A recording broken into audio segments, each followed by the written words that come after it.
Mis siin toimub, ma vaatan, proode hunnik on laua. Ja kuidas Volvo 8 AP-ga sõidab ka või? Hinda nüüd siis on? STI, kui äkki on Type R või? Nissan. See tundub, et see paneb siin päris paljudel põksuma nagu. Paneb jah? Mercedes. 2 turboga M103. Jõhker tümbakassis.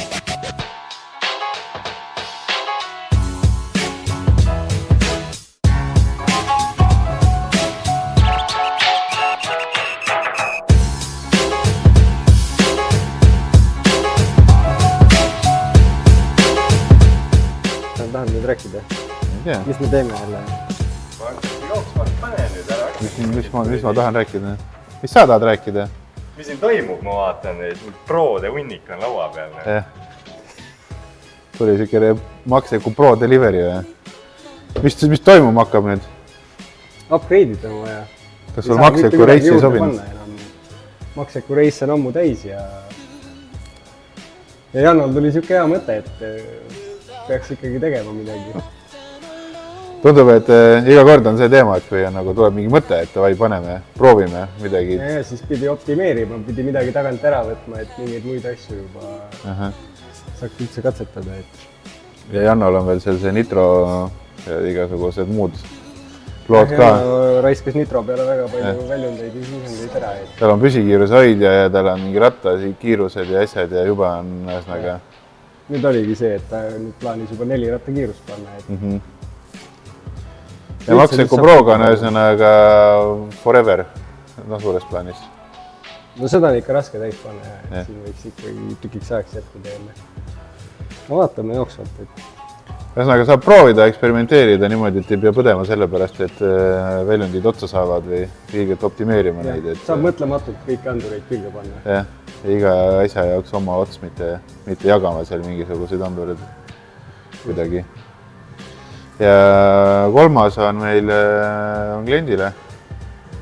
See saab olema BMW V8 LS Turbo Nitro või?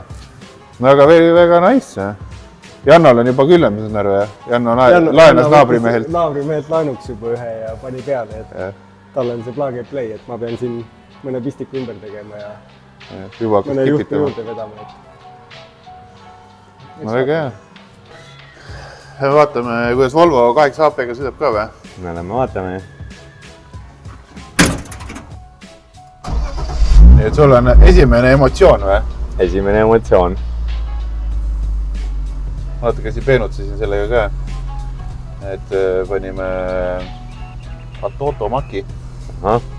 See on siis see, kuhu saab päriselt mingit Androidi äppe peale lasta. Et Maxecul on siis Bluetoothi võimekus ja saad dashi teha. Nii et panin selle. Custom 3D prinditud.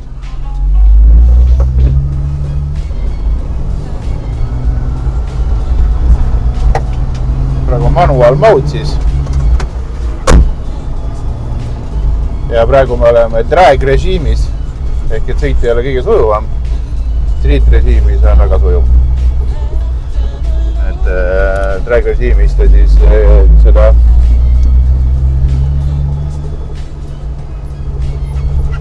torque konverterit, turbiini ei libista, et sisuliselt ta vahetab kohe ära. Et käik on nagu väga kiire. Konkreetne vahetus. Mitte, et ta kuidagi väga ebamugav oleks. Et mingisugused allavahetused vahel ta natukene on selline TBX-i jõnksu. Aga üldiselt on ka täiesti niimoodi normaalselt sõidetav.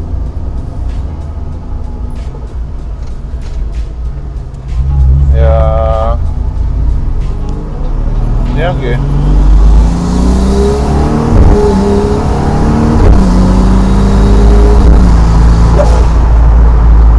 Shift-Tati peab Eesti tagasi hoidma. Ja mõtlengi, et ta ei tohiks nagu ei tohiks ette käia käiguvahetuse ajal selles suhtes.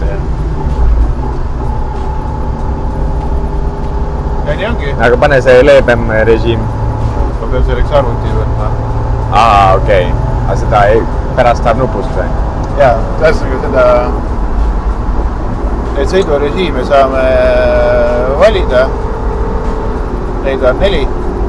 Street, Sport, Track ja Drag. Drag režiimis on olemas ka Transbrake. Transbrake, jah. režiimides on lihtsalt kiirem vahetus, street režiimis on hästi aeglane vahetus, et see on täiesti rahulikuks kulgemiseks ja selliseks on normaalne. Originaalilaadne. Jah. Ja sportrežiimis on juba oluliselt kiiremad vahetused. Aga need kiired vahetused ikkagist on tegelikult väga mugavad, et selles mõttes ei ole mingisugust teemat, et oleks kuidagi halvasti vahetaks. Jaa. Proovime korra transbreaki ka või? Proovime.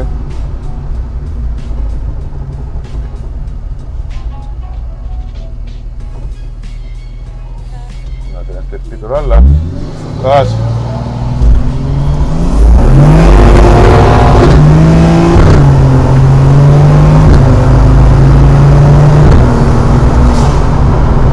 Praegu mitu siin nupu vahetada. Mis nupu? Esimese käiguga. Esimene tuleb ise ära vahetada. Kõik käigud tuleb ise ära vahetada. Sa võid panna nii. Manual mode, jah. Manual mode'is siis ta pead ise vahetama. Ehk et kui sa tahad driftida ja nii, siis saad konfida seda, et ta piirajad selle vahetaks järgmist. Ja ühesõnaga nii automaatrežiimis kui manuaalrežiimis. Aga üldiselt niikuinii on see, et kui sa vähegi kimad, siis see manual mode on teema. Ehk et siis võiks labad panna ja saaks labadega vahetada. Labade asemel saab panna kangi ka, kui keegi on huviline. Et saad panna kangiga tagasi käigi vahetada. Vahel labadega on see, et kui sa oled mingis asendis, siis on see kompareerimine veits juba lihtsam. Ja nii ta on.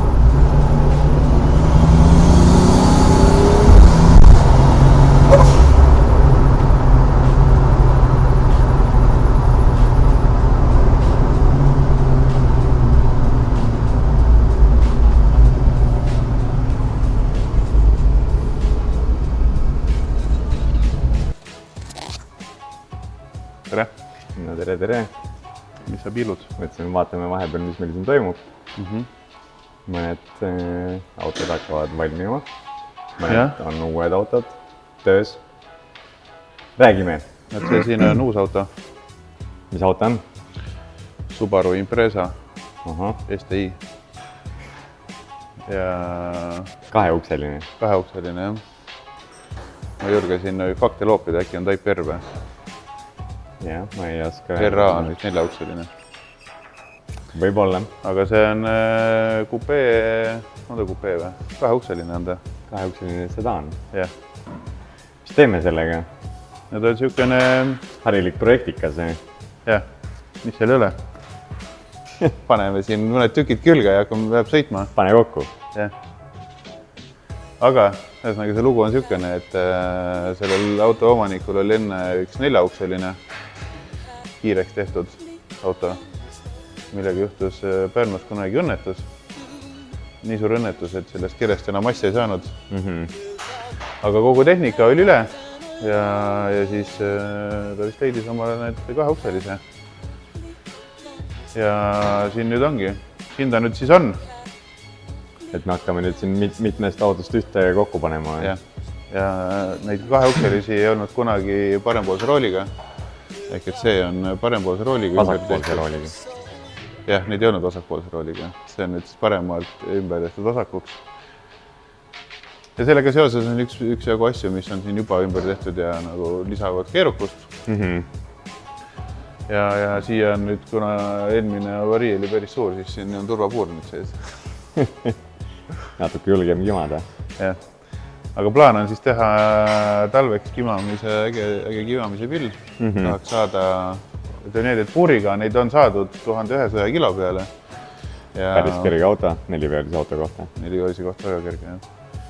Ja siis ongi, komplekteerime ja selle käigus proovime teha ta nii heaks kui saab ja nii kergeks kui saab.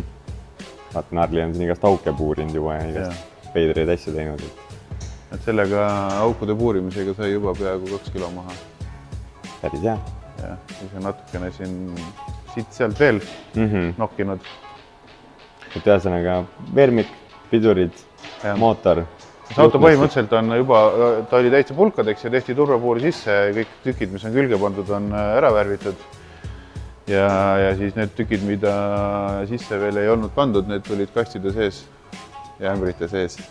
Päris hea mõistatus, jah. Ilma selle kasutusjuhendite, see Lego. Ja boonudeks on see, et siin pole mitte ainult üks komplekt, vaata. Mitu autot.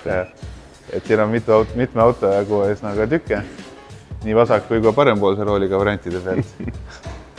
Et aga pole hullu. Kaevab karpides ja leiab õiged jupid ja paneb külge ühesõnaga. Ja ta on selliseks rajasõiduks siis mõeldud, et ta ei ole tänavaauto, et siin juba on pedalboksid ja igasuguseid no reiskaar ikkagi. No päris lahe värk. Läheme edasi. Mis sa ise teed siin? No, ma tegin juhtmestikku. Aha.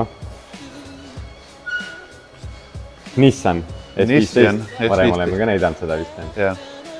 See tundub, et see paneb siin päris paljudel põksuma nagu. Paneb, jah. Et kui kuller sealt uksest tuleb, siis tihti on see, et see M1 jääb täiesti kahe silma vahele ja siis kui see nagu fookusse satub, siis lähevad silmad suureks. Aga ta on äge auto muidu. SR20 TET. Ja siin ühes remonditöökohas tehti mootori remont ja kuna siin juhtmestiku, ühesõnaga, see tegelikult auto alustas oma elu manuaal vabalt hingavana. Automaat vabalt hingavana. Automaat vabalt hingavana. Ja nüüd on vahepeal tehtud manuaaliks ja nüüd vabalt hingavast on tehtud turbokas. Ja selleks, et seda normaalselt teha, siis on vaja, on kõige mõistlikum panna see progaju. Seda teemegi meie. Just. Ja lisaks muid asju ka veel, intercoolerit ja nii edasi, et remontid ühendame ja nipet-näpet veel. Aga nüüd on niimoodi, et juhtmestik on enam valmis. EasyMaster Black. Emo Black. Lisasime triggerid. Jaa. Ühesõnaga nendel mootoritel originaalis on siis nukkvilli pealt optiline andur, mida progajud ei suuda tihti lugeda. Ja üldse nukkvilli pealt ventvilli lugemine ei ole kõige mõnusam. Siis panime otse ventvilli peale Tamperiga kohe crank triggeri. Just, ja tegime ümber siis nuka lugemise niimoodi, et sealt saab ainult nukku lugeda. Kuna see toonal mootori pealt oli katki läinud. Et nagu ma aru saan, siis konfite ja varsti on lootus, et teeb mingit häält. Jah. Jääme ootama. Ja siin on veel üks auto. Seda me oleme ka näidanud. See on ka juba, võiks öelda, et võib-olla lõpusirgel või? Hakkab ju asja saama, jah? Meil on summuti. Turbo on omal kohal. Kollektori valisime siis valukollektori. Kangaroo Steam. Kust iganes see tuli. Enam-vähem asetusega. Jah. Aga ikkagist nagu näha, siis siin on niisugune kompromiss. Jah, õhufiltriga on ikka kitsas. Kuna ta on ilmselt mõeldud pigem niisugustele driftikatele asjadele, millel ei pea siin kõik olema originaal. Aga et ehk õhufiltri mahutamine üldse siia midagi otsa panna on juba keeruline. Et siis tuleb praegu see, vaatame, teeme võib-olla suuname siia jahedat õhku kuskilt altpoolt ka, et nii hull ei läks. Aga jah, see hakkab valmis saama ja siin on niisugune peen detail nagu alumiiniumist klapikambri gaas. Kuna siin downpipe on suht lähedal, siis väga tihti juhtub siin seda, et see hakkab lekkima. Nii kui isegi nad niisama lekivad. Aga kui sa siia boost'i ka paned, siis see lekke ost on suurem veel ja otse välja ka kollektori peale on need kehva. Et on niisugune asi olemas nüüd. Ja seda saab ka, kui huvi on. Ja siin ongi Maxico Race ja ma olen vist rääkinud midagi. Pulsari turbo. Ja Maxico Race on siis sellele mootorile BNP. Et kuna sellele mootorile Maxico BNP-d on üldse päris head asjad. Ja, need toimivad kohe normaalselt. Ei pea ise midagi pinnima, midagi tegema ja kohe on tegelikult kevitamise tuun ka see. Kui on lihtsam niisugune tänavaauto projekt, siis ja eeldusel, et originaaljuhtmestik on ka normaalne. Jah. Vaata, mis siin on veel. Siin on velge ka. 59northwheels.ee võite neid leida. Mulle need täiega meeldivad. Need on päris tuudad, jah. Siia sobib päris hästi. Ja need peaaegu, et fitib ka. Peaaegu, et fitib, jah. Siin on vaja natuke stance'i meeste tuuningut teha ja siis hakkab fitima äkki. et kes tahab, kellel on white body näiteks, siis see sobib ülihästi siia. See on ainult 9,5 tolli. Jah, neid saab veel laiemaid ka, sõnaga, et 10 ja 11. Pole probleemi. Küsi, mine vaata, 59nordfields.ee ja leiad endale sobiva. Nojah, Ne? meil oleks mootor ka siin või? Tahad seda ka näidata või? Võime korra minna sinna juurde, et pole temaga veel otseselt rääkinud. See on mingi engine swap projekt või? Jah, see on päris hea. See on vaja natukene taastada mingid kohtasid, nagu paar auku on sees. Katki on läinud, vaata siin ka. Kinni vaja ära keevitada. See on hea V8. Vaata seda rihma oli. See on nagu mingi masina see rihm. Kuskil tehasest nagu. See on Zilli mootor. Jah, päris mõnus. Ja sellega saab siin tutvuda. Õppeprojekt. Hakkame õppima siin, kuidas mootor töötab. Kuidas ta päriselt töötab. Nii. Race engine ikkagi siin. Naamas ratas ülekanded, värgid nagu. Siin mingit nälja ei ole. M1-l on samamoodi näiteks. Sama mootor peaaegu. See on ju pool sellest mootorist. Tavaline teema. Samasugune valmblokk. Mercedes. See on see juhtmestiku paigalduse töö. Ajupaigaldus. Tegelikult oli see, et kliendi soov oli, et oleks nagu väga hea ka.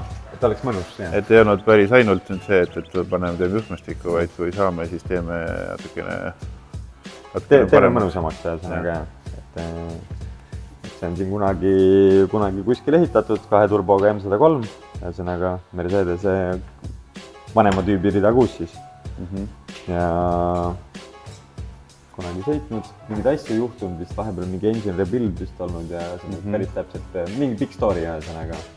On näha, et auto on kaua vedelenud ja siis ühesõnaga ongi juhtmestiku paigaldus. Ta oli ostnud kuskilt BNP kiti Maxekule, valmis wiringi. Ise ei soovita selles suhtes, et kindlasti on paremaid ja halvemaid nii-öelda variante, aga antud juhul see on üsna kehva ikkagi, et siin mingisugused valed klemmid valedes korpustes ja nii edasi, mingid väiksed asjad, mingid klemmid on üldse joodetud lambist. Ma ei tea, miks sa joodad, sa isegi käid krimpides. On krimbitud ja siis on veel joodetud niimoodi, et peale seda 1 sentimeeter peale krimpi on ikka veel juhe tina täis, et krimp kaotab selle koha peal täiesti oma mõtte ära, et juhe hakkab sealt murduma ja vibratsiooniga. Aga ühesõnaga jah, siin siis palju mingeid väikseid asju, mida sai siis korrastatud turbode õli peale voolud, tagasivoolud, kütusesüsteem. Turbodel polnud jahutusi üldse tehtud, kuigi on südamiku vesijahutusega südamikud. Blow-offi ei olnud. Ühesõnaga mingi hetk oli vist mõeldud minna üle nende Coil & Plague'i peale nagu, aga kuna siia ei saa päris normaalselt seda künla otseselt mingit vaagikoppi panna, siis otsustasime LS-i poolide kasutuseks. Et nüüd on need siia paigaldatud. Palju mingi tilu veel, generaator näitena, ühesõnaga kollektor kunagi tehtud valmis, jäetud jube vähe ruumi generaatorile. Ja tegelikult oli 70 amprine generaator, aga siin 2 venti, 2 pumpa, ülejäänud auto jõhker tümbakassis. Ja siis selle 70 amprise generaatoriga sa ei lähe mitte kuhugi tegelikult nagu. Et jah, see mootor töötab sellega, aga nagu nii ei ole õige, et ühesõnaga siin on liiga suured tarbijad. Ühesõnaga palju väikseid asju, siin on veel lõpetada, karteri tuulutus ka ei olnud ja elektrilise segusiibri panime, tegime otseselt mersudega on veitse keeruline, kui on need vanakooli mersud, kus on vanaaegne kast. Siis on vaja ühesõnaga kasti mingit trosse ka tõmmata, et siis ei saa nagu pedaali täiesti välja vahetada. Siis tegime siin originaalhoovastikust ringi niimoodi, et Mercedese see drive-by-wire on lihtsalt siin. Ja see nii ongi. See on automaat siis? See on automaat, jah. Selleks ongi kickdowni jaoks on vaja, et see vanakooli pillidel siis trossiga kuidagi seal tõmbab ja vahetab seda kõiku alla. See võib kõik alles jääma. Aga ühesõnaga jah, nüüd lõpetame ja Janno siin veel toimetab selle wiringiga. See on ka jälle see pill, kus on mingi 100 venda kallal käinud, mingi hunnikjuhtmeid pooleks lõigatud, kõik maailma mingid signalisatsioonid paigaldatud ja ühesõnaga, see ei ole väga meeldiv, kui on ennem suur rappimine ära tehtud, et hetkel on see harilik projektiauto aku ka, et kus on mingi 3 volti sees või midagi, et päris hästi pilti ette ei saa nagu, et selleni ei ole veel jõudnud. Aku on sinna terve selle tuumajaama alla paigaldatud, et varsti hakkame siin nagu süvenema, kuidas me selle aku sealt kätte saame, kuidas me uue aku sinna tuumajaama alla paika saame nagu. Aga ühesõnaga jah, lõpetame veel, teeme siia mingid asjad veel, natukene peidame siin ühesõnaga seda sodipudi, mis siin on ja teeme siia mingi mõnusa katte ja pärast värvime ära veel mõned jupid ja üritame vedelikult siis saada. Hetkel on igasuguseid tagasilööke olnud selles osas ka. Osa vedelikest on põranda peal kogu aeg. Et tegeleme sellega, et vedelikult püsib ka sees ja siis vaatame, äkki saame selle käima. Jah, aga saame ikka. Muidugi saame. Meil oli vaja sellest sinu Volvost rääkida. Jah, vaata. See on sulle ju tuttav pilt, on ju? Ja see tekitab õige suured. Aga kuidas oskad öelda ka või, kas see on nagu vähe jõudu või palju jõudu? Siis juba oli ikka hea, see niimoodi läks, siis oli ikka rohkem jõudu kui alguses. Vähe jõudu oli, see oli nagu clean cut või? Jah, oli clean cut sealt satelliidi tagant täpselt nagu, et M50 power nagu. Ühesõnaga jah, meil oli, kunagi sõitsime sellega. Ja siis näitasime, kuidas sõidab. Ütlesime, et sõidab päris hästi. Aga tegelikult tuli välja, et saab veel paremini sõita. Endal korra tõmbas esimene kogemus, tõmbas veits tummaks ära nagu. Alguses oli videos, siis shift cut oli suht agressiivne pandud. Et lihtsalt see oligi suhteliselt sükene Jarno esimene muusalt ilma proovimata tegelikult cut. Saanud, vajutasid nuppe natukene, siis läks tunduvalt paremaks asi. Shift cut, kuna tegelikult sellel mootor ei ole väga palju jõudu, siis tegelikult seal ei ole vaja nii hullult agressiivselt cuttida. Et ilmselt see cutti vajadus tekib siis, kui on nagu päriselt jõudu ka. Big power. Et natuke ikka cutib, et lihtsalt käiguvahetus oleks kiirem ja vähem valus kastile. Aga ühesõnaga, mida tahtsime rääkida, on see, et nüüd on juba veits timmitud teda. Enne kui Volvo poolteel katki läks, timmisime veel Jannoga seda ja sai päris heaks. Et rahulikul sõidul on nüüd käiguvahetus suht kiire ja samal ajal sujuv. Et enne kippus olema natukene aeglase võitluse, aga nüüd saime ta mõnusalt kiireks ja sujuvaks. Ja samas ka kiirendusel siis full throttle'is on ikkagist ka kiire ja ei ole sellist, ühesõnaga on kiire. Ajad olid seal vist 2 millisekundit. Ja. 0,2 sekki, mis on päris. Ise peab kõva mees olema, et nii kiiresti vahetada. Eriti kui 8 korda ka vahetada. Et mõnel juhul võib-olla jopab mõne käiguga, mis mõnusalt ideaalselt sisse läheb. Üli kiire mees oled ja käiguga üli Eesti koostööd teeb, aga jah. Aga nüüd läks pooltelt katki ja nüüd on plaan katsetada mingeid moodsamaid juppe natukene. Svenssonitel on mõned. Kuna enne oli Kempi ja videos oli kuulda ka, kuidas Differ paneb seal siis Kempi lammutab normaalselt. Siis ühesõnaga nüüd saab lukk, taastame terve tagasilla ja siis Chromo poolteljed ja äkki kestab natukene. Chromo poolteljed on mingi moodne toode, et vanasti nüüd ei olnud. Äkki kestab natuke kauem. Mis sa veel rääkida tahtsid? Max Eku on siin tegelenud, kuna palju küsimusi on selle clutch kicki mehed tahaks olla selle 8 HP-ga, nagu mina ütleks, et pange manuaalkast ja minge oma eluga edasi. Aga no mida iganes arvutimängu maailm, et siis davai. Ühesõnaga Max Ekul on nüüd ka nüüd ei ole. Kuna nii palju surutakse, et siis nad on nüüd välja öelnud selle, et nad tegelevad sellega. See annab seda, et on lootust saada ikkagi. Alguses nad ütlesid, et nad ei taha sellega tegeleda. Aga kuna surve on suur ja siis tuleb ühesõnaga virtuaalsidur. Sisuliselt sa saad teha kas lülitist või pedaaliga mingisuguse süsteemi omale. Et saad ka clutch kickida, kui tahad. Juba esimesed videod sellest, kuidas neil omal test selle Mustangi peal töötab, siis see oli üks asi. Ja teine, mis teine oli veel midagi? Teine oli see, kui sa teed siis transbreaki enne jäänud pambi võimalust, siis nüüd on ka pambi võimalus. Räägi meestele kindlasti või räägi huvilistele see. jah. on vajalik. Tead, mõlemad on räägivõidust sellega huvitavad. Sellepärast, et mis teema on see, et kui selle turbiini ümbertegemine siis kõrgema pöörde peale on suhteliselt kulukas. Aga kui sa teed seda siduriga, siis on võimalik kõrgemal pöördes startida ja lausiga startida. Et ühesõnaga on tulekul igasugused erinevad uuendused ja ootame ja loodame, et Henriku autol on mingi hetk sild all ja siis saab uuesti neid uuendusi ka proovida. Et saab kohe klats kiikida. Ilja, panin automaatkasti, aga tahaks klats kiikida. Ma tegelikult ei taha, ma võtsin pedaali ära. Ma teen nupu kuhugi võib-olla või ma ei tea, siis saab proovida. Aga vaatame seda siis, kui nupp on ja klats kiik käib ja tagasild on all.